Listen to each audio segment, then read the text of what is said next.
पहले गवाह ने बताया कि पिछले दिन जब वह अपने खेत से लौट रहा था तो उसे शाम हो गई थी और रात का अंधेरा बढ़ रहा था। इसी समय उसने देखा कि मोहिनी जमीन पर अस्त व्यस्त स्थिति में पड़ी थी और चीख चीख कर जारुल पर इज्जत लूटने का आरोप लगा रही थी। जारुल वहीं पास ही खड़ा था लेकिन कुछ बोल नहीं रहा था। पहले गवाह के बाद दूसरे, तीसरे और फिर चौथे गवाह को बुलाया गया। सभी के बयान पहले गवाह के समान थे। सभी ने एक ही बात बताई थी कि मोहिनी अस्त व्यस्त स्थिति में जमीन पर पड़ी थी और चीख चीख कर जारुल पर इज्जत लूटने का आरोप लगा रही थी। अंत में जारुल को बुलाया गया। वह अधिक कुछ नहीं बोला।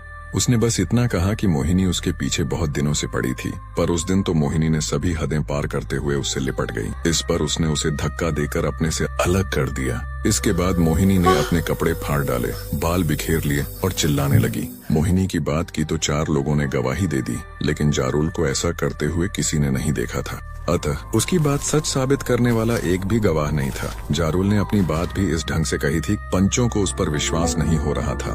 दूसरी तरफ मोहिनी की बातों में पंचों को सच्चाई दिखाई दे रही थी। मोहिनी ने झूठा आरोप लगाकर उसे गांव से निकलवाया था। मोहिनी समझती थी कि उसके आरोप से पंचायत उसका पक्ष लेगी और जारुल से उसका विवाह करवा देगी, लेकिन सब कुछ उलटा हो गया। जारुल उसके साथ ही पूरे गांव को छोड़कर चला गया। जारुल बहुत दुखी था। निरपराध होते हुए उसे गांव से निकाला गया था। वह भूखा प्यासा कई दिन और कई रात चलता रहा। जारुल अपने गांव से दूर, बहुत दूर चला जाना चाहता था। उसे अपने पिता गांव के धनी किसान से भी कोई लगाव नहीं रह गया था। उन्होंने भी उसके साथ न्याय नहीं किया। कई दिन यात्रा करने के बाद जारुल एक सुबह एक नदी के किनारे आ पहुंचा। जंगल के बीच बहने वाली इस नदी के किनारे कई चट्टानें रखी थीं और आसपास बहुत से फलदार वृक्ष लगे थे। जारुल को यह स्थान अच्छा लगा और उसने यहाँ कुछ समय ठहरने का निश्चय किया।